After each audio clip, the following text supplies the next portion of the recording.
ये मामला में हम केहू पर विश्वास न कर सकेंगे। हमरा अपना आंख से देखे के होखी, हमके सरिता जी के परखे के पड़ी। सरिता जी कोनो कार है जेकरा के आप पहले परखब। हम जानतनी सरिता जी का है, उनकर उम्मीद का बा अपन प्यार से, अपन पति से का चाहतरी हम जानतनी। हमरा से पहले हम अपना बच्चा की खुशी के बारे में सोचतनी। हम नहीं चाहत कि हमरे शादी की वजह से हमरे बच्चे की जिंदगी नरक बन जाए। आपके बच्चा खातिर हम आपके जज्बात समझता नहीं, लेकिन परखे वाला बात हमरा अच्छा ना लगल। आप एक बार सोच के देख लिया, अगर आपके बच्चा होखत तो आप बिना केहू के जान ले, बिना केहू के परख ले, ओकर खुशी की जिम्मेदारी सौंप देता। हम आपके हाँ के इंतजार करब राज। और हाँ, ये बात सरिता जी से मत कहिए। अगर हम उनके नापसंद कर ली तो शायद उनके बुरा लगी।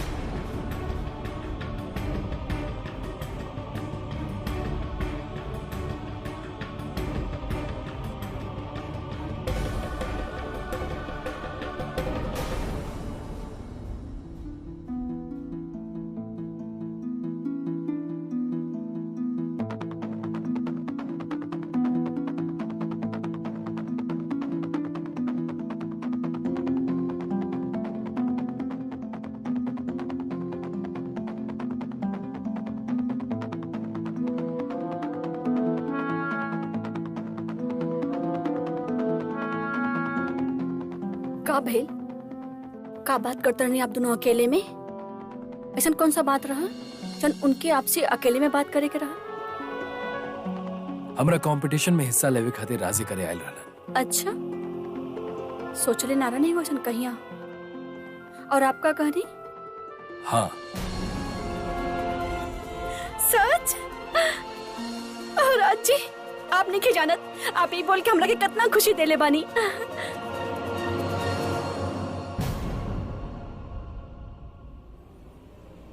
चले कहीं नजर न लग जाओ हमनी के।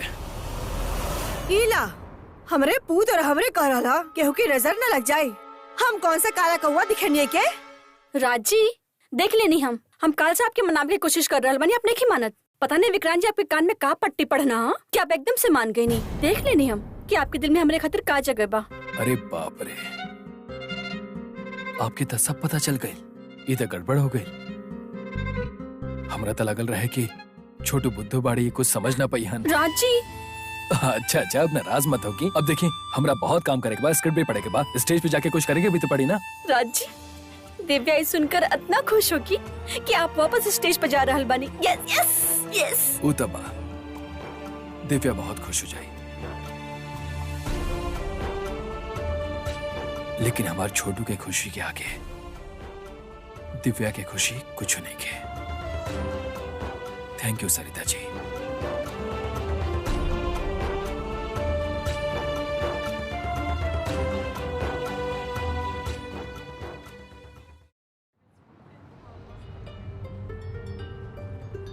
हमार विश्वास करी, हम सरिता के आंख में आंसू कभी आवे न देहब। उनके हर वो खुशी देहब जिनकर वो कभी कल्पना भी न कैले बड़ी। हमरा अपना आंख से देखे के होकी, हमके सरिता जी के परखे के पड़ी। अरे राज बेटा, तू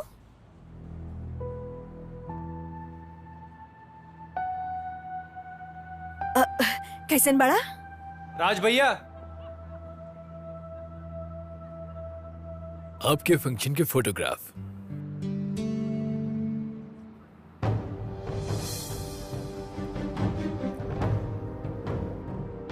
अरे ये तो विक्रांत बा। का लड़का बा, एकदम हीरा बा, हीरा। देखे में इतना खूबसूरत कि कोनो भी लड़की देख ली ना तो लट्टू हो जाए। और धन दौलत के तो अखंड धारा बहेला एकर घर पर। दिमाग तेज, आदमी समझदार, और कोठी और गाड़ी के तो कोनो गिनती ही नहीं खे। रिश्ता कैसन रहे पहला पत्नी के साथ? बहुत ही अच्छा रिश्ता रहे। बहुत प्यार करते रहले ना अपन बीवी के, पर बेचारी चल बसल। लेकिन हाँ, जब तक रहल ना, रानी बन के रहल। पता ना सरिता जी के प्यार करेगी ना। का के केकरा के प्यार करी है ना करी है? ना कुछ ना। कहीं तू शीला और विक्रांत के शादी में तो ना सोच रहा? बेटा वो रोहन वो कमीना के बात मत करी प्लीज आप। रोहन के बात सुनलस और आंख दिखा के चल गई।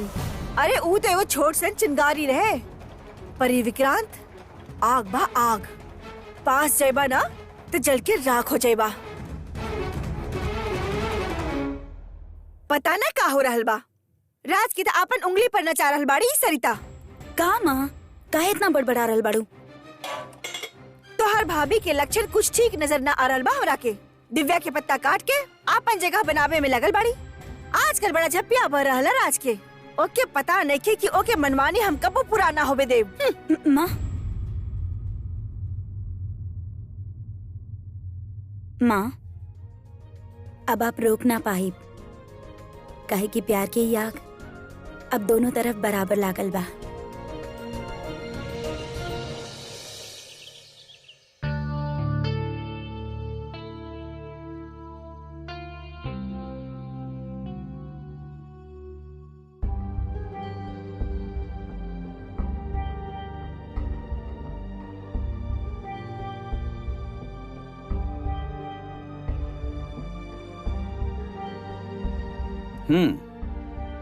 का देखा था नहीं आप? देखा था नहीं कि ये घर सरिता जी के लायक बा भी कि ना। मतलब ये कि आपके तब पता ना ये घर उनका लायक बा। आप हमारे इंसल्ट भी कहनी और कॉम्प्लीमेंट भी देनी, राइट? I like it. तो का सोच ले बानी आप? कैसे तय करें कि सरिता जी अभिमान खातिर माँ बन सकत रहे कि ना? मुश्किल बा, बाकी एक तरीका सोच ले बानी हम। का? आपके अपन पत्नी हमके कुछ दिन खातिर सौंपे के पड़ी। का मतलब आपके? आप चाहते नहीं कि सरिता जी के हम कुछ दिन खातिर रह जा? ना, हम जाना तनी कि वो आपकी पत्नी बाड़ी। हमके अब पत्नी की जरूरत नहीं के, हमके हमार अभिमान खातिर माँ की जरूरत बा। हम बस इतना चाहता नहीं कि जब भी अभिमान स्कूल से लौटे तो सरिता जी ओकरे साथ कुछ वक्त बिताएं, ओकरे बाद हम जज कर पाए। देखिए मिस्टर सूर्यवंशी, हमने के बच्चा लोग नहीं खे, लेकिन सरिता जी में ममता देख ले बानी हम। हमार ध्यान भी वो एगो बच्चा जैसे नहीं रखेली और हर काम इतना तरीका से करेली कि कोनो भी गलती निकालल नामुमकिन बा। अगर सरिता जी हमार अभिमान के अपन माँ के प्यार दे पाईली, हम उनका खातिर कुछ भी करे खातिर तैयार बानी। आप निराश ना होगा।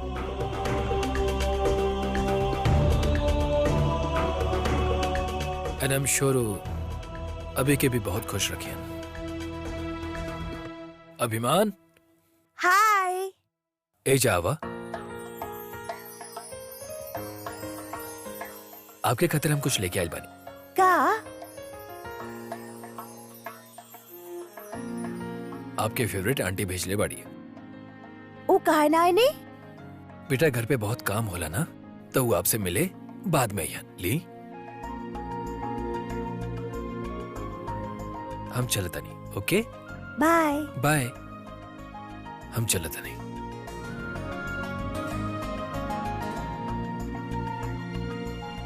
पापा वो अंकल कितना अच्छा रहल ना। और आपके जौन भी चाहिए वो आपके कल से मिल जाई। आपके आंटी कल से आई। आई love you papa. I love you two.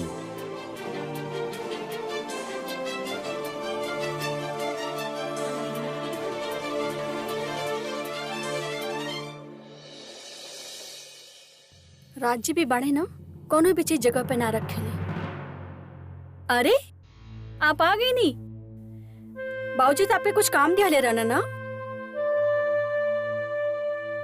रद्दी के काम है, चलत रहेला। आपके सर में दर्द होता? दबा दी ना। बाइक जरूर बाइक चलावा की वजह से आपके पैर में दर्द होगी। हम आपसे कतना मना गए नहीं कि बाइक मत चलाई, लेकिन आप बिना बाइक चलाए ना रह सके नी ना। रुकी, हम अभी बाम लेके आवत नहीं। हम तक कार से खेल रानी। लाई पैर अब लाई ना। ना जरूरत नहीं खे। राज्य के पता बाप के दर्द होता।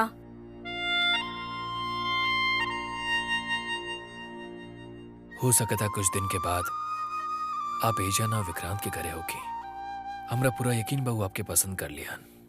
आप अभी के ऐसा ख्याल रखे कि विक्रांत भी देखत रह जाइए बस।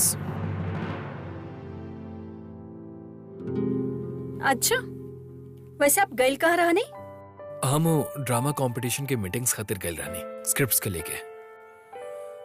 विक्रांत भी आयल रहलन। अरे, ये विक्रांत जी तो आपके पीछे ही पड़ गए बाणे। आज फिर से तना कुछ कहना ना आपके वो सनकी आदमी लागेला हमके तो। ना उतना भी सन की नहीं खे जितना हमने के लागल रहे। बेचारा अपन बेटा के लेके बड़ा परेशान रहेला। सिंगल पेरेंट हुआ ना। बस यह बताओ तो रहलन कि आज बहुत इंपॉर्टेंट मीटिंग बा और अभिमान घर पे अकेला बा। ऐसे बात भइल त पता चलल त हमरा से पूछत रहे कि सरिता जी जाना तरी अभिमान के अच्छा तरीका से त का ओकरा साथे तनी समय बिताई हन। दिमाग खराब तो नहीं क्यों उनकर? हम उनके घरे जाकर उनकर बेटा का ख्याल रखी। बैठी ना, बात सही बा आपके, लेकिन हम सोचत रहने कि हर्ष का बा। हम का प्रॉमिस कर देले बानी ना। तो आप मना कर दी। अच्छा, पक्का हमरा खातिर भी ना करब।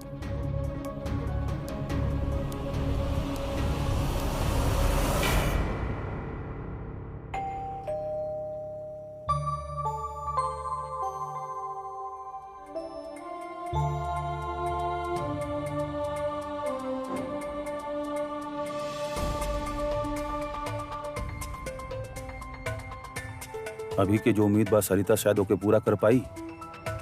सचमुच माँ बन पाई अभी के?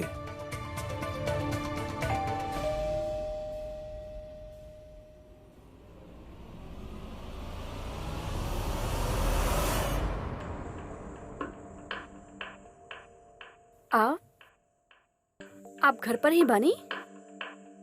राजीत हमसे कहनी कि आप कोनो काम से बाहर जा रहल बानी। हम आपके ही इंतजार करत रहनी। अभी घर पे अकेला बना तो सोचनी अभी के आपके हवाले सौंप के जाई, वरना फिर से आप पेरेंटिंग पर लेक्चर देवे लगती। प्लीज आई ना, आई।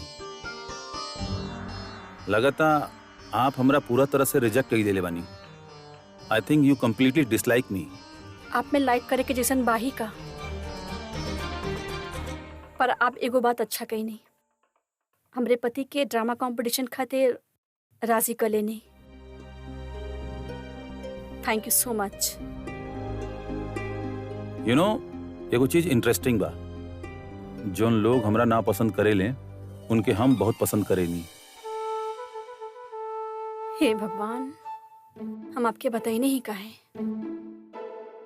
आपके बेटा कहाँ बा अभी? अपन कमरा में बा। अपना कमरा में? इतना सा बच्चा के आप अलग कमरा दे रख ले बानी? अपने से अलग? कहा मुझसे मिल सके नहीं अभी? मम्मा मम्मा मम्मा, हमरा के पता रहे तो जरूर एवो डैडी हमार विश पूरा कर लेलस। थैंक यू डैडी, आप हमरा खातिर मम्मा लेके आईनी।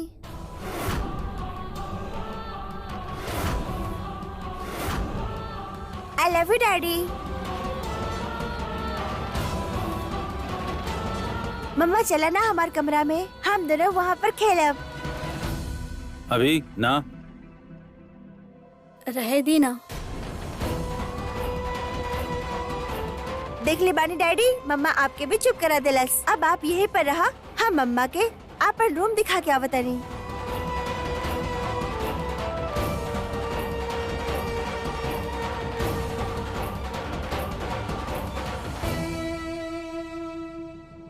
ये बा हमार कमरा। अरे वाह, इतना सारा खिलौना सब आपके है? हाँ, के ले आइलस? हमारे डैडी वो हर रोज हमरा खातिर एगो नया गिफ्ट लेके आवेनी। और जब विदेश जाला तो हमरा खातिर बहुत सारा टॉयज लेके आवेनी। पर वो हमरा साथ बिल्कुल ना खेलेनी। जब भी हम कहेनी कि हमरा साथ खेला ना डैडी, तो कहनी बहुत काम बा। अरे एक मिनट, आप यहाँ पर बैठी, हम आपके कुछ दिखावेनी।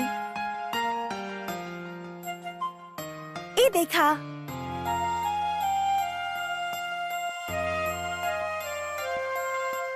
आपके पता बा के बा? मम्मा, जे हमरा के अकेला छोड़ के दूर चल गए। अच्छा, कितना दूर? स्काई में। और ये आपसे के कहलस? हमार डैडी वो कहले बानी मम्मा के गॉड लेके चल गई नी। गॉड काहे ले जाला मम्मा के? पता है ना, गॉड बाड़े ना डैडी जैसे हो खेले, इतना बिजी हो खेले कि कुछ बोले ले ही ना। आपके पता बा जब हम इतना से रही तभी हमार मम्मा हमरा के छोड़ के चल गए रहनी। आप गॉड की जाने नी? हाँ, उनका से पूछिया वो ऐसा काहे कहले बानी? सब बच्चा के मम्मा हो खेली, हमार काहे ना? हम रेसिंग में फर्स्ट आवेला, स्कूल में फर्स्ट आवेला, सबके मम्मा आवेली, हमार मम्मा काहे ना आवेली?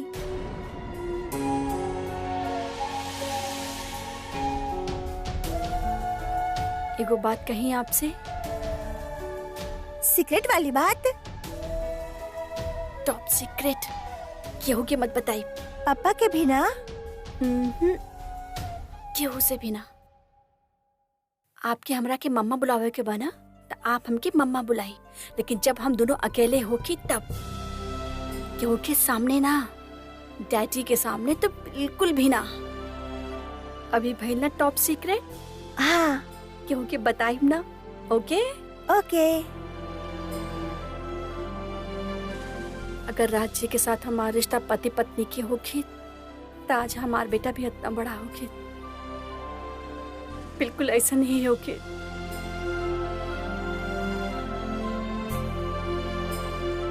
I love you.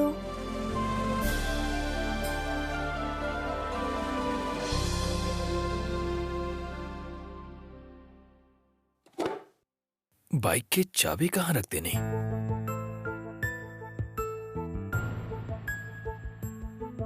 चाबी कहाँ रख देनी? छोटू के तब विक्रांत जी की एजा भेज देनी।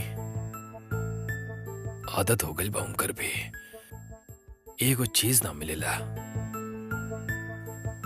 फोन कर लेता नहीं, ऐसे ना कि हमरा के याद आवता, लेकिन पूछ तो सकत नहीं ना कि ठीक ठाक पहुंच गए बड़े की ना।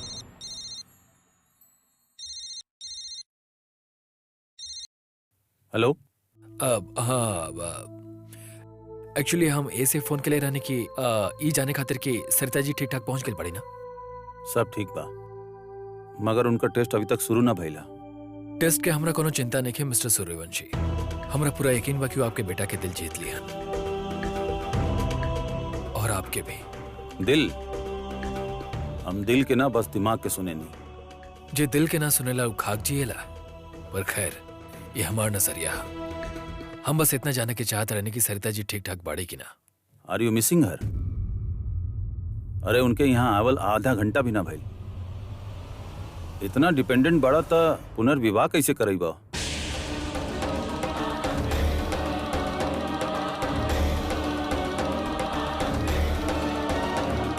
देखिए, हमरा तो सिर्फ उनकर चिंता होत रहे बस, क्योंकि हालचाल पूछे में तो कोनो प्रॉब्लम नहीं है ना। हमरा कोनो प्रॉब्लम नहीं है, बट सिंस यू आस्क हम बता देता नहीं। वो बहुत सेफ बड़ी, इनफैक्ट भोपाल में ही सबसे सेफ जगह बा। एक बात कही, आदत डाल ला उनके बिना जिए के, वरना कबो न कर पैवा उनकर पुनर्विवाह।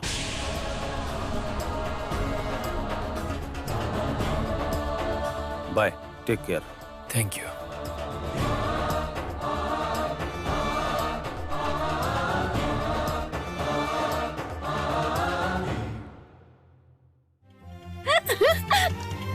अरे आपके ध्यान कहाँ बा? आप तो कहीं जाए वाला रहनी ना, कोनो बिजनेस डिनर पर? हाँ, बस निकलते बानी, लेकिन सोचनी जाए से पहले आपकी कुछ बता दी। ये अभी बहुत जिद्दी बा। एक खाना खिलावल इतना आसान नहीं है। प्लेट लेके इर्द गिर्द घूमे के पड़ेला, और घर गंदा होकेला वो अलग। सो प्लीज ध्यान रखिए। एक्सक्यूज मी, आप सुन रहल बानी ना? समझ में नहीं खियावत। बच्चा घर गंदा ना करिया तका उनका डैडी करिया।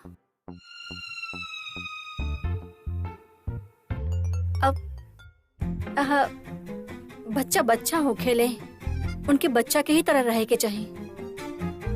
उनसे ई उम्मीद कइल कि वो डाइनिंग टेबल पर बैठ के सलीके से खाना खाएं, कुछ ज्यादा ना हो गए।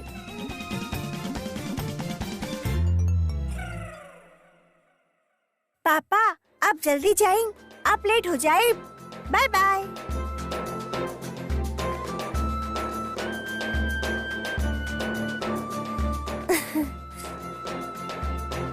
अब भागा। राम राम कमला बहन। तू फिर आ गेलू? मुन्नी सिला एक बार हमारे हाथ में झाड़ू दे दा। एक करता ऐसे पूजा करब कि जिंदगी भर याद रखिए। अरे कमला बहन काहे गुस्सा हो रहल बाड़ू? माफ कर दा ना। अब हम सच कह रहनी हा, रोहन के परिवार वाला ना सबको झूठ झूठ बोले रहनी। जिंदगी बीत गई हमार, भोपाल में शादी करवाइत अब का हम अपन पैर में खुदे कुल्हाड़ी मारब? इस चिकनी चुपड़ी बात करल बंद करा और निकल जा यहाँ से। तोहरा के पता बा हमरा के गुस्सा आ गई ना, तब मारते मारते घर से बाहर छोड़ के आयल समझ में? ठीक बा, हम तो ये सोच के आयल रहनी कि हमरा वजह से बेचारी शीला की सगाई गलत जगह पर हो गई और शादी भी टूट गई। अब कहाँ से वो बेचारी खातिर अच्छा रिश्ता आई? ई खातिर हम सोचनी कि ओकर शादी की जिम्मेदारी हमार। यह सोच के आयल रहनी। चल ठीक बा, ले एक कप रख दे वहाँ मेज पर और बैठ यहाँ। देखत रह जाइबू, इतना अच्छा रिश्ता। पहले हमारी बात सुना। अब की बार ऐसे गलती करबू ना तब फिर तू जान यहाँ। चला दिखावा, फोटो तो ले लू है ना? कौनो गलती ना भइला, देखा एक से एक फोटो लेनी हा। अच्छा ओहो, तोहार बहू न दिखाई पड़ रहा।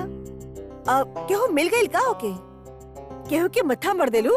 हमार बस चली ना तो 2 दिन में रवाना कर दी। और अपन औलाद ही खोटी हो तो हम का करी?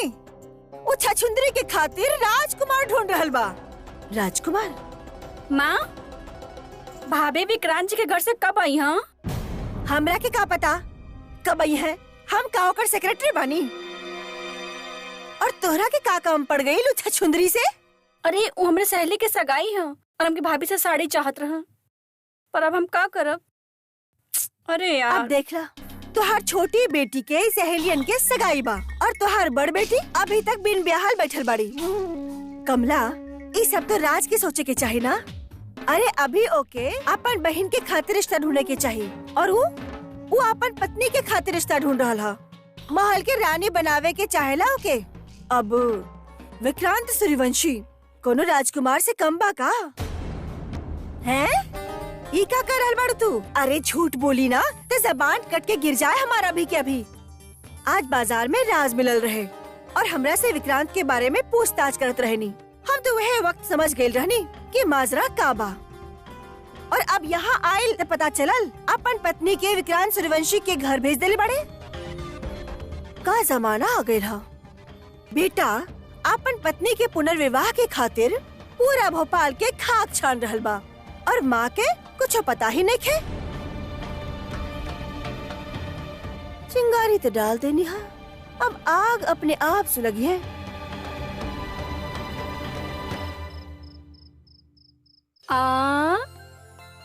Good boy. Wow, tasty pizza. खुशबू आंटी तो बहुत बोर पिज्जा बनावे नहीं। बात कर लेते नहीं एक बार।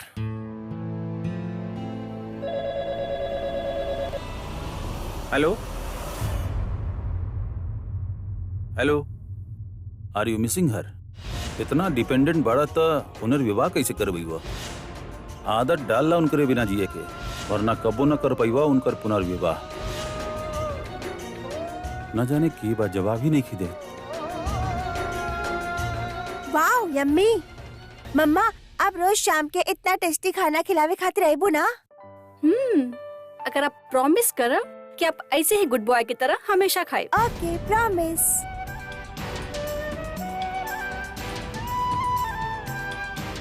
जूस लाई बाबा खातिर?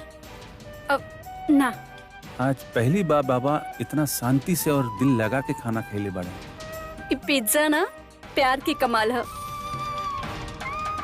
ला ये मम्मा रोज आई पिज्जा खिलाई।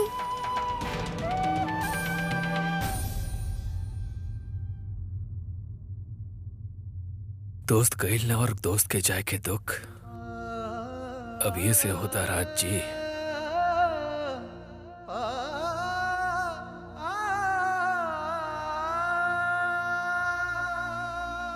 राज, तू ही का कर रहल बा? कहाँ भेजले बाड़ी सरिता के और का है?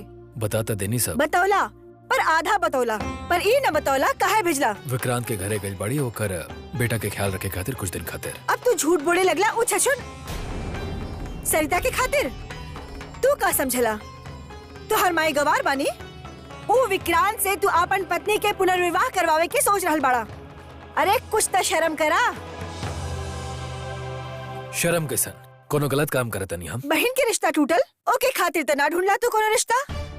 अरे विक्रांत जैसन रिश्ता ओके खातिर ढूंढने के चाहे। अरे खोटा सिक्का की खातिर हीरा और हमार खरा सिक्का की खातिर कंकड़ भी ना। हम ना गए रहनी विक्रांत जी के लगे रिश्ता लेके। विक्रांत जी खुद आयल रहलन हमरा लगे। वो अपन बेटा खातिर को माँ चाहत रहन, खाली अपना खातिर पत्नी ना। तू बतावा कशीला बन सकत रे को बच्चा के माँ? ना ना। बच्चा के बहाना बना के खूब खेल खेल रहल बा तू। हम समझ गए नी, हम सब समझ गए नी। अरे ना कटवाई हूँ हमार। अरे लोग तोरा पर हंसी है, तोहरे में कोनो खोट होखिए। पैसा वालन के साथ भाग गई तोहर पत्नी। माँ समय आगल बस सोच बदले के। ये दकियानुसी सोच से कुछ हासिल होके वाला नहीं के। और तनी अपन बेटा के प्रतिज्ञा के इज्जत करा। पूरा समाज के सामने हम बोले रहनी कि अपन पत्नी के पुनर्विवाह करवाए। सरिता जी खातिर ये अच्छा मौका बा। विक्रांत जी बहुत अच्छा इंसान बड़न, उस जिंदगी में आगे बढ़ सकत रही। मत रोका उनकर के। तू कुछ भी कर ला, अपन जीते जी कबो ना होके देव। हाँ cheers. Cheers to mister Vikrant Suryavanshi.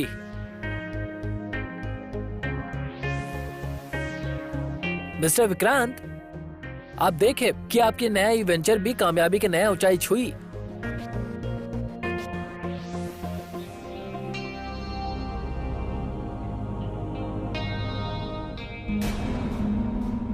हे भगवान, 10 बज रहल बा। राजी हमार राह देखत होखिया। पता नहीं मिस्टर खड़ूस कहाँ रह गए। मम्मा अच्छा से खेला ना।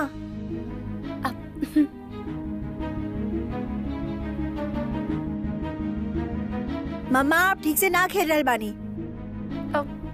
बेटा हमें को फोन करके आए। ओके।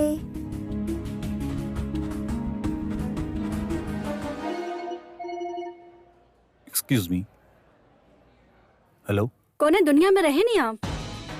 हमने की दुनिया में घर लौटे के वक्त हो गइल बा। आपन घड़ी देखिए आप, रात के 10 ही बजे था ना कि सवेरे के 10 बजे था। हमके घरे लौटे के वक्त हो गइल बा। कैसन बाप बानी आप?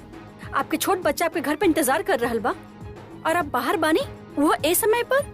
ई घर है कन होटल ना कि जब मन आई आ जाए। Shut up you stupid woman. Excuse me, हमार घर हमके कब आवे के बा ये तो हमके बताइबू। स्टूपिड हो कब आप? औरत से की तरफ बात कर जला, आपके मैनर नहीं खे। ना बा मैनर का कर लेबू। देखिए हम बहुत कुछ कर सके नहीं। औरत के कमजोर समझे के गलती मत करिया और जल्दी घर लौट के आई।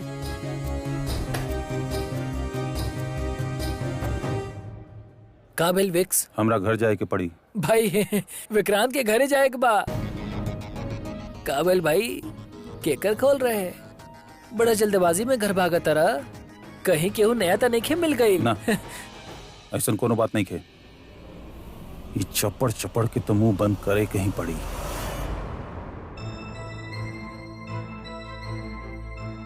मम्मा आप डैडी की वेट कर रहल बानी? वो तो सुबह आई हैं और वैसे ही सोच रही हैं। हम सुबह उनका शूज उतारे नहीं, उनका तो पता ही ना चलेला। हमके तभी घर जाए के बा। मम्मा अब कहीं मत जाए ना, हमरा के अकेले घर में डर लगा था और आज तो हमार आंटी भी नहीं खे। प्लीज मम्मा मत जाए ना। मम्मा मम्मा हमरा के डर लगा था। मम्मा हमरा के डर लग रहा बा। कुछ ना, डर तो हमके भी लागत। कोनो बात ना, अबे लाइट आ जाए। हमरा के डर लग रहा बा mama. Hey guys, can I leave now? अरे भाई अभी से कहाँ जाता रहा? अभी तक पूरा रात बाकी बा। काहे?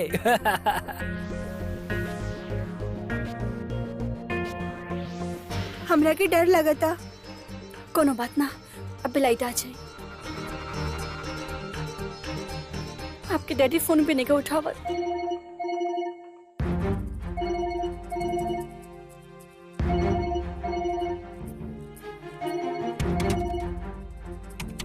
गलती कहनी हम मैरी की छुट्टी ना दिहल चाहत रहा। का कहलू तू मेरी की छुट्टी दे देलू? तू इतना गैर जिम्मेदार कैसे हो गई लू? अभी कहाँ बा? आई एम सॉरी, वो घर के लाइट चल गई बा। आपके सर्वेंट कोशिश कर रहा बाड़े पर अभी बहुत डरल बा। हमके समझ में नहीं आवत कि हम का करी। देखा तार मन पसंद दाल बनेले बड़ी शिला खाला। का बात बा? काहे मक्खन लगा रहल बा? हमारे को बात मनबू माँ? कौन सा बात? देखा माम ने की चाहत की सरिता जी के कुछ भी पता चला उनकरा के बस यही लागे कि चाहे कि वो बस कुछ दिन खातिर अभी के ध्यान रखा तरी बस। एक बार वो बच्चा सरिता जी के अपना माँ के रूप में अपना लेव, फिर हम खुद उनकरा के बता दे कि हम उनकर शादी विक्रांत जी से करवावे के चाहते नहीं। तो उनकरा के कुछ मत बताइया। ना बताई पर हमारे पेट में बात ना पचेला। देखा माँ, तू जिद करबू ना तो सब कुछ बिगड़ जाये, और अगर बिगड़ गई तो हमें घर छोड़ के चल जाए। माँ की धमकी दे के गई, ये भूल गई कि हम सिर्फ तोहरे माँ नहीं खे, सिला भी हमार खून बाड़ी। एक औलाद के खुशी के खातिर दूसर औलाद की खुशी के कुर्बान कैसे कर दी? हम वही करब जैसे ई घर के भलाई हो। बेटा बीबी की गोद में जाके बैठ जाई, का माँ अपन फर्ज भूल जाला? अभी अभी अभी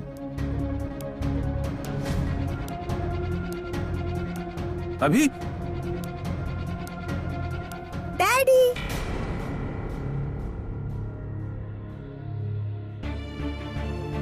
हमरा के बहुत डर लग रहा बा डैडी।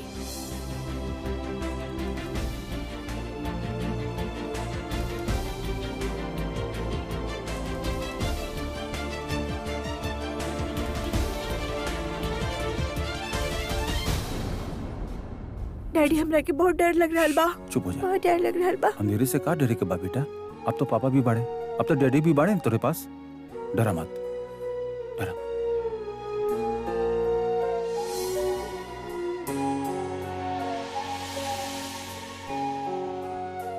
सर, सॉरी सर, ओ हमरा के मैम छुट्टी देले रहे। अभी सुतल बा।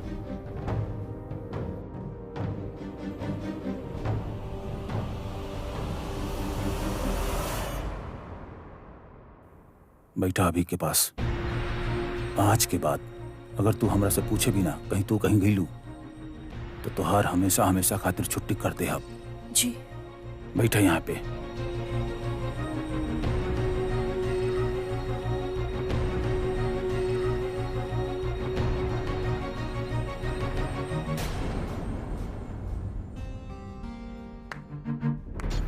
वाह सरिता जी, वाह, कमाल कई देले बड़ू। आप तो का संभलले बानी आप हमार बच्चा के। वाह, अंधेरे में डरा देनी आप ओकरा के, आया के भी छुट्टी दे देली। अब जानत नहीं अंधेरा से ओकरा कितना डर लगेला, जानत नहीं आप आया के छुट्टी काहे देनी? हाँ, आप मेरी के छुट्टी देवे वाला होखेली कौन आप? हमार बेटा अभिमान के अंधेरा में बहुत डर लगेला। बरसों से हम कोशिश करतानी कि ओकरे दिल से ही डर के निकाल सकी, बस कोशिश ही करतानी। और आज आप एक ही पल में ओकरे मन में वो डर फिर से डाल देनी। ऐसे ही अंधेरा रात रहल, एगो हादसा में अभी के माँ ओकरा से हमेशा हमेशा खातिर दूर हो गई। हमारा अभी के तब से अंधेरा से डर लागे लाके। आप जाना तनी हम अभी के कैसे पाला तनी, कितना कोशिश करके ओकरा मन से अंधेरा के डर निकाला तनी। आप एक दिन में हमार बरसों के मेहनत पर पानी फेर देनी। का शराब के बदबू आ रहल बा? हम शराब पिए नहीं, हम बुरा इंसान बनी, राइट? हम बुरा बाप बनी। लेक्चर देबू आप हमके? अरे दी ना हमके लेक्चर, दी ना। बस करे मिस्टर सूर्यवंशी, जौन मन में आयलो आप बोलत जाता नहीं।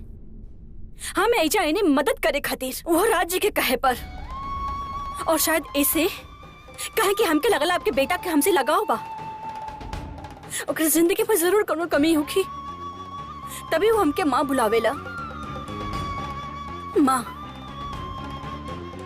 जो ओकरे जिंदगी में बहाना, और बाप जेकर कोनो फायदा नहीं की। बिजनेस, मीटिंग्स, पार्टीज, गिफ्ट्स, इतना बड़ा घर, इतना सारा नौकर, ये हमें अभी क्या जिम्मेदार डैडी जो नशा में धुत होके आवेले और सवेरे उनकर बेटा उनका पैर से उनके जूता निकालेला ताकि वो सो सके, और वो उतना भी कोनो और ही दुनिया में हो खेले। छी, हम एक दिन नौकरानी की छुट्टी का दे देनी, आप इतना भड़कता नहीं। आप तो बरसों से बच्चा के और नौकरानी के भरोसे छोड़ रख ले बानी। कब कोशिश करनी होकर माँ बने के, कहीं नहीं कोशिश। अगर राजी होता ना आपके जगह तो वो बच्चा के माँ बन के दिखाईता। अंधेरे के डर बनाओ बच्चा के, तो घर में रोशनी कर या नौकरानी के ओकर सिरहाने बैठा कर ओकर डर ना भगावल जाला, बल्कि रोज रात की कहानी सुनाई ओकरे पास बैठ के सोती। अगर आप ही करती ना तो ओकर डर अभी तक भाग चुकल होके। आप हमरे घर आवे नहीं तो तोहफा लेके आवे नहीं, अपना बेटा के कमरा में जाने तो तोहफा लेके जानी। वो तोहफा ओकर माँ ना बन सकेले। आप हम पर उंगली उठा रहल बानी ना कि हम गैर जिम्मेदार हैं। पहले अपने गिरेबान में झांक के देखे मिस्टर सूर्यवंशी। हम ऐजा इन्हें सिर्फ राज्य के कहे पर हम आपसे अब कह रहल बानी कि हम आज के बाद एक घर के चौखट पर कबो पाँव ना रखो, कबो ना। समझ गई नहीं मिस्टर खड़ूस?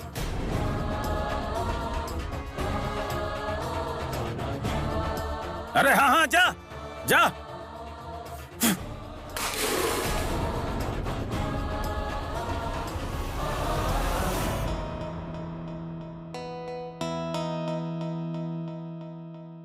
पता ना आज अजीब सा घबराहट काहे होता है। I just hope Sarita ji ठीक होगा।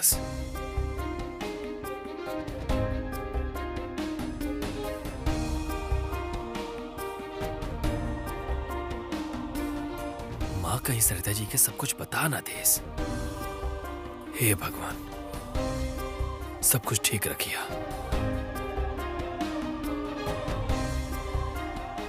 भैया, अरे कौन ख्याल में खोयल बानी? कुछ ना। भाभी के ख्याल में ना, है ना? बोली बोली। ना ना, वो अभी लाइली ना ना, तो बस। भैया लाख छिपा ली, लेकिन सच ना छिपेला। कहीं आपके भाभी से प्यार का परवाह बा हमरा उनकर, जो ना तरह हमरा तहार भी परवाह बा। बहन के रिश्ता टूटल, ओके खातिर त ना ढूंढला कोनो रिश्ता। पूरा शहर में तो तोहार पत्नी के पुनर्विवाह के चर्चा हो रहा। अब देखा, तहार भी तो शादी हो तो रह गई ना, तोर तो बुरा लागल होई, लेकिन तू फिक्र मत करा, अपन भाई पर भरोसा रखा। तारा खातिर हमें को बहुत अच्छा परिवार ढूंढे। भैया हमरा शादी की कोनो जल्दी नहीं खे।